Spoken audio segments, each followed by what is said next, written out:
क्योंकि आखिर इंतहा क़यामत है और ये अक्लमंद की नसीहत और जाहिल की इबरत के लिए काफ़ी है। और आखिरी जगह पहुंचने से कबल तुम जानते हो कि क्या क्या है। कब्रों की तंगी, बरज़ख की हैबत, खौफ की दहशत, फिशारे कब्र से पसलियों का इधर से उधर हो जाना, कानों का बहरा हो जाना, लहद की तारीकी, अजाब की धमकियाँ, शगाफ़े कब्र का बंद कर दिया जाना, इस पर पत्थर की सीलें रखी जाना। बस खुदा से डरो। ऐ खुदा के बंदो, दुनिया तुम्हें एक ही रास्ते पर ले जा रही है और तुम और क़यामत एक रस्सी में बंधे हुए हो।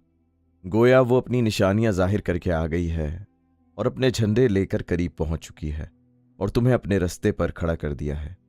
और गोया अपने जलजलों के साथ सर पर आ गई है और उसने अपने सीने टेक दिए हैं और दुनिया रहने सहने वालों से किनारा कश हो चुकी है और उन्हें अपनी आगोश से निकाल दिया है।